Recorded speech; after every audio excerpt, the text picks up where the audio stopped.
As antigas pedras de Tiradentes se erguem majestosas sobre as montanhas de Minas Gerais, guardando segredos que desafiaram a compreensão humana durante séculos. Esta histórica cidade colonial, uma das últimas cidades habitadas pelos bandeirantes, entre 1700 e 1800, serviu como importante centro comercial por onde fluía ouro, diamantes e outros bens preciosos através das rotas terrestres que conectam o interior mineiro com o Rio de Janeiro. Hoje, este sítio sagrado é testemunha de observações que desafiaram a ciência convencional e nos obrigaram a questionar tudo o que acreditávamos saber sobre a vida e a morte. No coração das Montanhas Gerais, onde as antigas roupas barrocas se unem às colinas verdejantes da Serra São José, as temperaturas oscilam entre 18 Celsius e 28 Celsius durante o ano, com níveis de umidade que podem atingir 80% durante a temporada chuvosa, de novembro a março. Uma geografia singular da região, onde antigas minas de ouro pontuaram a paisagem como portais ao passado, foram consideradas sagradas por muito tempo pelos primeiros colonizadores, que acreditavam que essas formações conectam o mundo físico com o reino dos mortos. É neste ambiente místico, onde a igreja de Santo Antônio vigia horizontes infinitos, que surgiu um caso que deixou sem palavras até os pesquisadores mais experientes. Miguel Santos, de 6 anos e natural de Tiradentes, começou a falar de memórias que pertenciam a outra pessoa, alguém que morreu décadas antes de ele nascer. O que começou como histórias inocentes infantis, rapidamente se trouxe relatos detalhados que arrepiam qualquer um que os escutasse, contendo informações que nenhuma pessoa viva deveria possuir.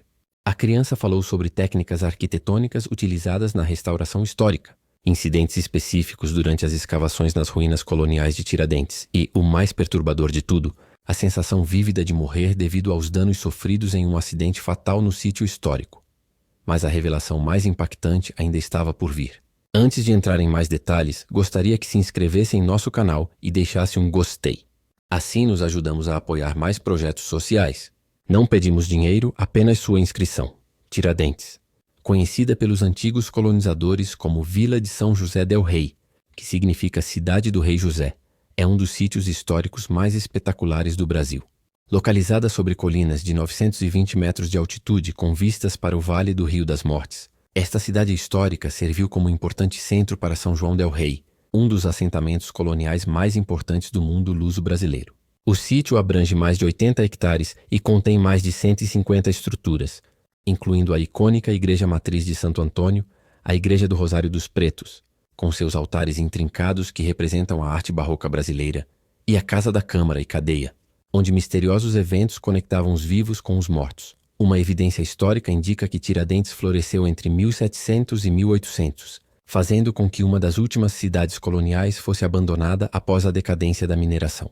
A localização estratégica do sítio permitiu aos comerciantes coloniais controlar o comércio terrestre através das montanhas, intercambiando bens com assentamentos tão distantes quanto o Rio de Janeiro e São Paulo.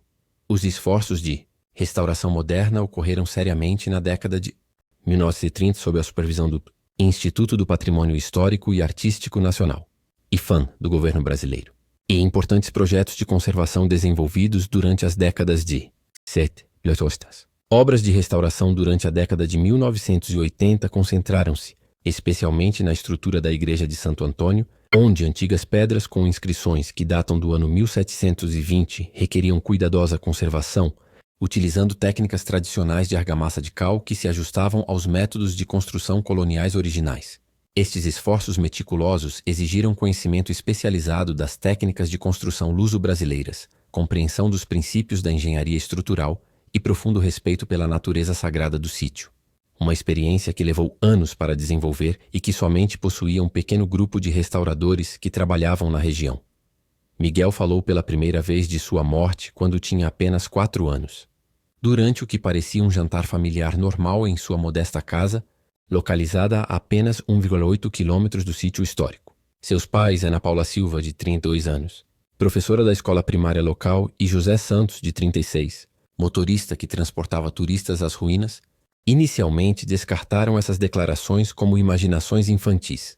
No entanto, a especificidade e intensidade emocional dos relatos de Miguel, junto com um vocabulário técnico que nenhuma criança deveria possuir, logo os tornaria impossíveis de ignorar. Estava trabalhando na restauração da igreja quando desabou o andaime. Contou Miguel a seus atônitos pais uma tarde de outubro de 2022, referindo-se à principal estrutura religiosa de Tiradentes por seu nome histórico correto em lugar de sua designação turística. A criança falou com horror a sensação de cair de uma altura de aproximadamente 6 metros, o som do andaime metálico batendo contra a pedra antiga, a dor aguda e imediata ao quebrar as costelas pelo impacto e o gosto metálico do sangue que inundou sua boca. Sensações que nenhuma criança de 6 anos deveria conhecer, muito menos experimentar com tanta clareza visceral.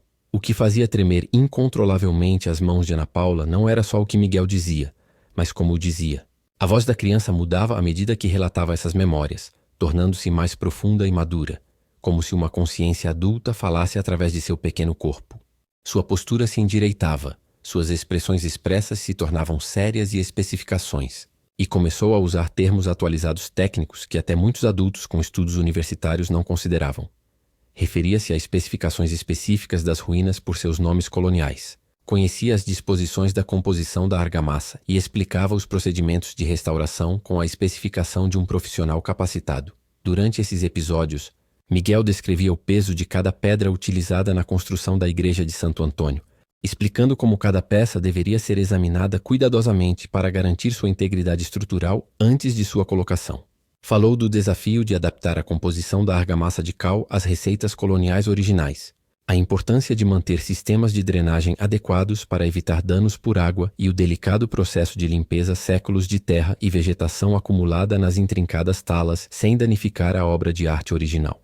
Esses detalhes técnicos demonstraram conhecimento que exigiria anos de capacitação especializada e experiência prática, trabalhando com a arquitetura luso-brasileira.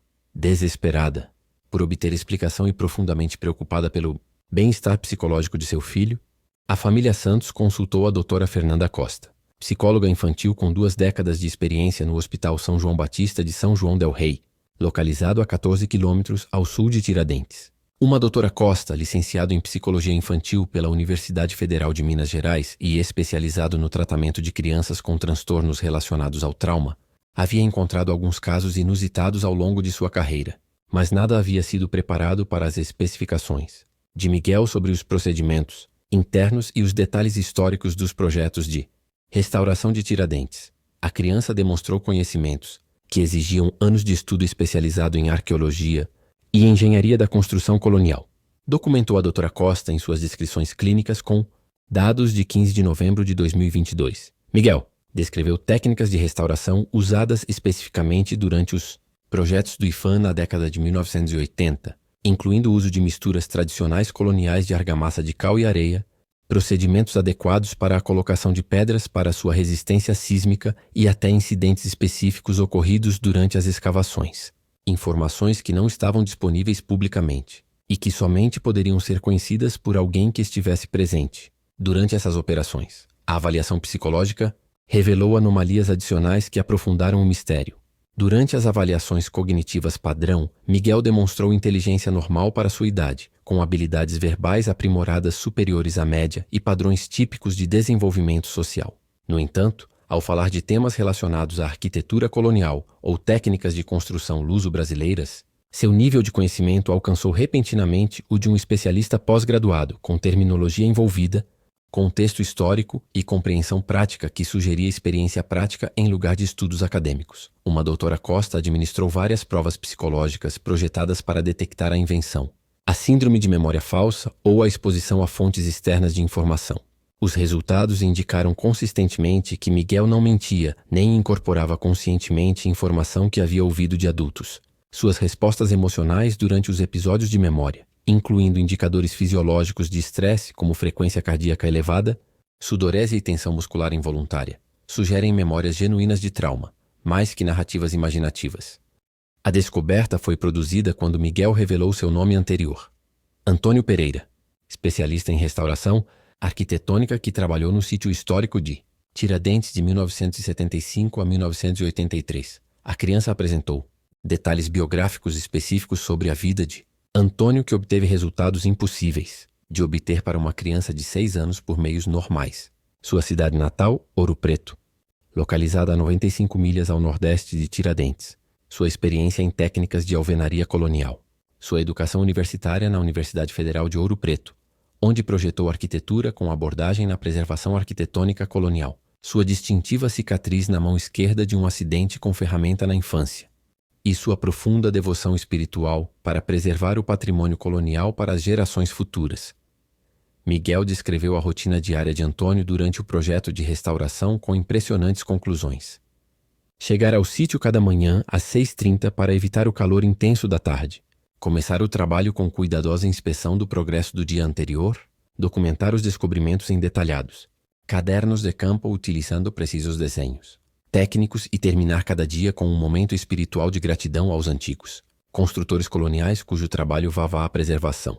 A criança ainda gravou conversas específicas que Antônio teve com seus colegas sobre a responsabilidade espiritual da restauração arquitetônica e sua crença de que as pedras antigas abrigavam uma memória coletiva da civilização colonial. O mais destacável é que Miguel revelou detalhes sobre a vida pessoal de Antônio que nunca havia sido documentada oficialmente.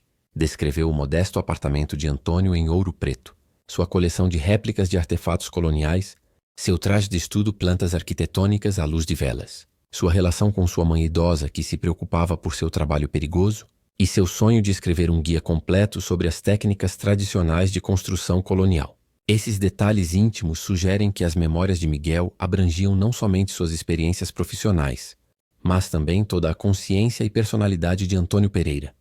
Uma doutora Costa entrou em contato com a sede do Instituto do Patrimônio Histórico e Artístico Nacional, IFAM de Belo Horizonte, para verificar as afirmações de Miguel, falando diretamente com a doutora Márcia Oliveira, diretora do arquivo que havia bloqueado registros detalhados de toda a equipe de restauração. Desde a década de 1960, sua descoberta deixou a equipe de pesquisadores atônita e questionou tudo o que entendiam sobre a consciência e a memória humanas. Antônio Pereira, com efeito, trabalhando como restaurador em Tiradentes durante o mesmo período que Miguel sofreu, e seus registros trabalhistas confirmaram sua presença no sítio histórico de março de 1975 a outubro de 1983. Os arquivos continham extensa documentação sobre a participação de Antônio na restauração do altar-mor da Igreja de Santo Antônio, onde pedras antigas com inscrições que datam do ano 1720 foram cuidadosamente limpas, estabilizadas e reposicionadas por meio de técnicas tradicionais de argamassa de cal, que Antônio dominou após anos de estudo com artes coloniais em aldeias remotas de Minas Gerais. Seus cadernos de campo, conservados em câmaras de temperatura controladas nas instalações do IFAM em Belo Horizonte, continham centenas de páginas de desenhos técnicos, avaliações estruturais e reflexões filosóficas sobre as dimensões espirituais do trabalho de preservação arquitetônica. Incrivelmente, Antônio faleceu em 23 de outubro de 1983 por complicações derivadas das lesões sofridas em um acidente de andaime no sítio histórico. O relatório policial oficial, apresentado pelo supervisor do sítio, o Dr. Paulo Mendes, e enterrado nos arquivos administrativos do IFAM durante décadas, descrevia exatamente o que Miguel relatou: um colapso catastrófico de um andaime temporário durante as obras de restauração no canto nordeste da Igreja de Santo Antônio, resultando em uma queda de 6,2 metros que causou múltiplas fraturas costeiras, hemorragia interna e traumatismo espinal grave. Antônio sobreviveu ao acidente inicial, mas faleceu 3 dias depois no Hospital Regional de Barbacena, sozinho e longe de sua família, que não podia custear as despesas da viagem a Ouro Preto. Talvez o aspecto mais inquietante do caso de Miguel seja as demonstrações físicas que refletem as experiências de vida e lesões fatais de Antônio. A criança tem uma marca de nascimento distintiva na mão esquerda, exatamente onde esteve a cicatriz da infância de Antônio, uma marca irregular em forma de meia-lua, resultado de um acidente com ferramenta quando Antônio tinha 7 anos. Um exame médico revelou que a marca de nascimento de Miguel compartilha o mesmo padrão irregular, profundidades variáveis e características teciduais que a cicatriz original documentada no expediente médico de Antônio no IFAM. Ainda mais preocupante, um exame radiológico detalhado revelou padrões incomuns de formação óssea na caixa torácica de Miguel, uma condição congênita que coincide exatamente com as fraturas que Antônio sofreu em seu acidente fatal. O Dr. Ricardo Almeida, radiologista pediátrico com 16 anos de experiência no Hospital das Clínicas de Belo Horizonte, realizou imagens completas com tecnologia de tomografia computadorizada de última geração. Os resultados foram inéditos na literatura médica. As costelas de Miguel mostraram padrões anômalos de calcificação que coincidiam perfeitamente com as fraturas em transações documentadas no histórico médico de Antônio durante sua hospitalização, de 3 dias em 1983. Em 40 anos de prática médica, Nunca havia me encontrado com formações ósseas congênitas que reproduzissem com tanta precisão os padrões traumáticos de outro indivíduo, declarou o Dr. Almeida em seu relatório oficial apresentado à Revista Brasileira de Medicina Pediátrica. As costelas 7ª, 8ª e 9ª do lado esquerdo da criança apresentam padrões de calcificação idênticos às declarações pós-fratura, apesar da ausência de eventos traumáticos no histórico médico de Miguel. As formações ósseas ainda incluíram evidências dos procedimentos médicos de emergência aos quais se submeteu Antônio, incluindo perfurações onde se inseriram tubos torácicos para tratar o colapso pulmonar. Exames médicos adicionais revelaram outras coincidências inexplicáveis entre Miguel e Antônio. Compartilhavam o mesmo tipo sanguíneo, B negativo, presente em menos de 2% da população brasileira. Padrões idênticos de formação dentária, incluindo uma separação distintiva entre os incisivos superiores e características semelhantes nas cristas dactilares, algo que, segundo os especialistas forenses, era estatisticamente impossível de ocorrer por acaso. Essas coincidências físicas, combinadas com as memórias impossíveis de Miguel, realizaram um caso que desafiou as suposições fundamentais sobre a identidade individual, consciência e relação entre mente e corpo. A pesquisa se ampliou significativamente quando Miguel começou a desenhar plantas arquitetônicas projetadas de memória, esboçando a estrutura interna de roupas coloniais e representando projetos de restauração que nunca foram descobertos nem documentados publicamente. Seus desenhos, executados com as correções de um desenhista profissional apesar de sua formação acadêmica limitada, correspondiam aos levantamentos especiais encontrados nos cadernos pessoais de Antônio, armazenados nos arquivos do IFAM e aos quais nunca tiveram acesso ninguém alheio à equipe de pesquisa original. A precisão desses desenhos técnicos, incluindo relações proporcionais corretas, detalhes de engenharia estrutural e referências arquitetônicas, demonstrava o conhecimento que teria exigido anos de formação profissional. As habilidades artísticas de Miguel vão além do desenho técnico, incluindo representações apresentadas de inscrições religiosas encontradas em zonas restritas do sítio histórico de Tiradentes.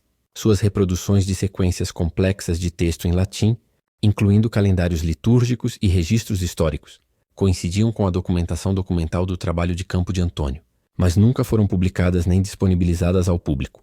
Uma análise epigráfica realizada pelo Dr. Carlos Rodrigues, especialista principal em arquitetura colonial do Brasil na Universidade Federal de Minas Gerais, confirmou que as reproduções de Miguel eram precisas até no menor detalhe de cada componente inscrito. Foi contatada pela doutora Isabel Santos, pesquisadora especializada em tradições espirituais brasileiras da Universidade Federal do Rio de Janeiro e autora de 10 livros sobre tradições espirituais indígenas e africanas do Brasil, para contextualizar culturalmente as extraordinárias experiências de Miguel.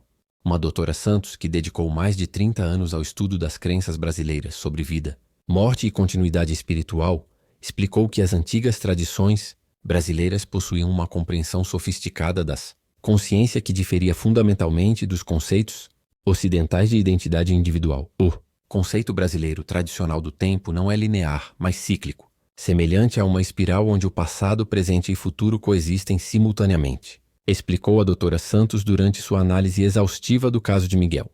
Acreditavam que as almas com forte apego aos lugares sagrados, particularmente as envolvidas na preservação de sítios espirituais, poderiam regressar para completar sua missão quando as condições cósmicas se alinhavam com atenção. O momento da morte de Antônio, que ocorreu durante a restauração de estruturas dedicadas a Santo Antônio, um santo associado com renascimento, renovação e natureza cíclica da existência, adicionou profundo significado simbólico às supostas memórias de Miguel. O caso atraiu a atenção de pesquisadores destacados que estudam crianças que afirmam ter memórias de vidas passadas, incluindo o Dr. James Tucker, da Divisão de Estudos Perceptivos da Universidade de Virgínia, uma instituição que documentou mais de 2.500 casos semelhantes, em todo o mundo desde 1967. Dr. Avaliação exaustiva das afirmações de Miguel utilizando protocolos de pesquisa padronizados desenvolvidos. Durante décadas de pesquisa científica, Miguel exibe todas as características dos casos de reencarnação mais convincentes e selecionados de nossa base de dados, documentou o Dr. Tucker em seu relatório preliminar publicado no Journal of Scientific Exploration. Suas memórias demonstram as 3 características-chave que distinguem os casos autênticos: especificidade dos detalhes que podem ser selecionados independentemente, coerência emocional com o trauma experimentado pela personalidade anterior e padrões de comportamento que refletem o indivíduo falecido. As correspondências físicas entre as marcas de nascimento de Miguel e as cicatrizes de Antônio, combinadas com os padrões de formação óssea revelados por estudos de imagem, forneceram evidências físicas convincentes que corroboraram as observações psicológicas e comportamentais. Hoje, Miguel continua vivendo com sua família em sua modesta casa em Tiradentes, onde suas extraordinárias memórias servem de ponte entre o passado e o presente, conectando a antiga sabedoria colonial com a ciência arquitetônica contemporânea. Visitando regularmente o sítio histórico, onde pesquisadores do IPHAN e especialistas em restauração destacam sua extraordinária capacidade para identificar possíveis problemas estruturais e sugerir abordagens de conservação alinhadas tanto com as técnicas históricas quanto com os padrões modernos de conservação. Expressou sua clara intenção de estudar arquitetura quando chegar à idade universitária, com a esperança de continuar o trabalho de documentação que Antônio nunca completou. A família criou uma fundação em memória de Antônio, colaborando com o IPHAN para criar programas educativos que ensinam técnicas tradicionais de construção colonial às artes contemporâneas e preservam o conhecimento atualizado para as gerações futuras. Miguel participa nessas iniciativas educativas, compartilhando seu conhecimento único dos métodos de construção colonial e das dimensões espirituais do trabalho de preservação arquitetônica. Suas contribuições ajudaram a reavivar o interesse pelas técnicas de construção tradicionais, que estavam no perigo de desaparecimento com o passar de gerações anteriores de artes especialistas. As implicações do caso de Miguel vão muito além da experiência individual, questionando suposições fundamentais sobre consciência, memória e natureza da existência humana.